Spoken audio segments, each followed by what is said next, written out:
Hi, Jack Spirko here today in the next video in the Permaculture series. This will be a pretty brief one and a pretty simple one to take in, but it may make you think a lot. And that's my goal today, is to make you start thinking about how can I subtly make changes, do very minor things, and create a major impact. How can I follow another one of the Mollisonian principles of permaculture? Make the least change for maximum effect. And we're going to talk about that today with a simplified drawing here. So, just to understand this, what I've drawn here is not got everything that would be in this system in it. This is a key point dam at the highest point in our property, and this is a system of swales coming down through the property.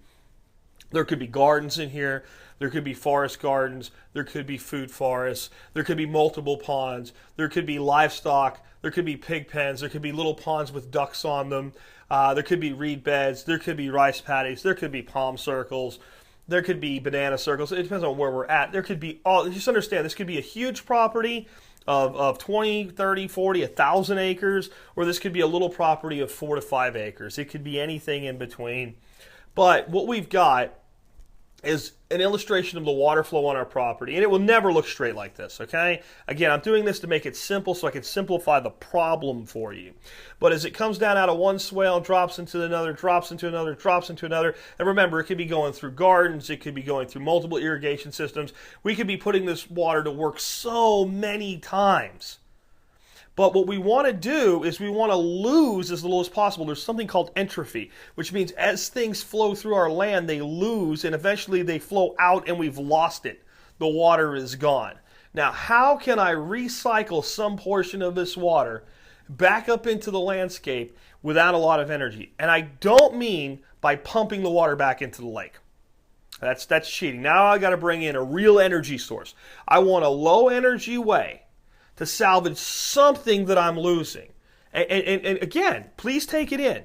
We've used this water well. It's been held back and dammed, and maybe there's a dam here, and maybe there's some ducks on it, and maybe there's maybe it even flows out its own way through some other things. I want to be clear. We haven't been ineffective in our use of this water. And then there's finally some level during our watershed events and all that's flowing out, and we're losing. And you'd say, okay, well, I know, we'll come in and we'll put another swale in, but we're too close to the bottom of the property. We're irrigating our neighbor's property. Maybe they don't even want us to. But it's not going to do a lot for us to do that there. How can I take something of this energy system and recycle it easily?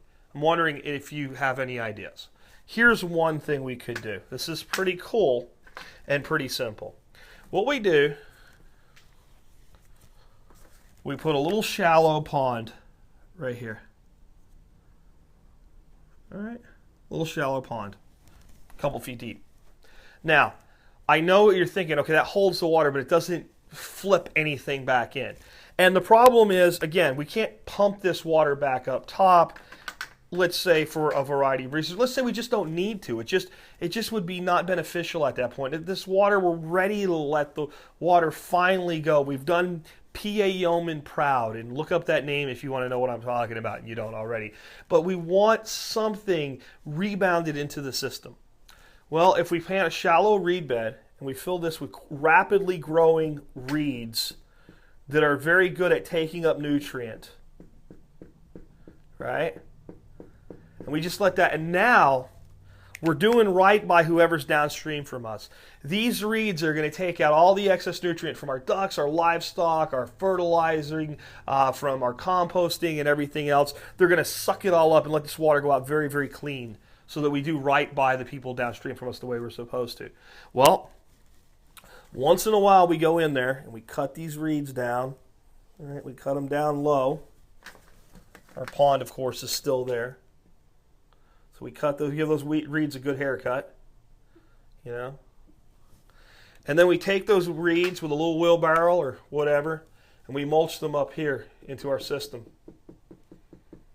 We've taken the nutrient that was going to atrophy off at this point, and we've just, with a little subtle action, rebounded it back into the system, and we've started the whole thing over again.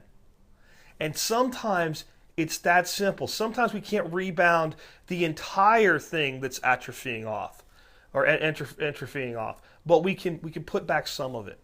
So there you go. There's a simple one. And the next time you have a problem, try to think, how can I utilize something this simple to put something back into the system?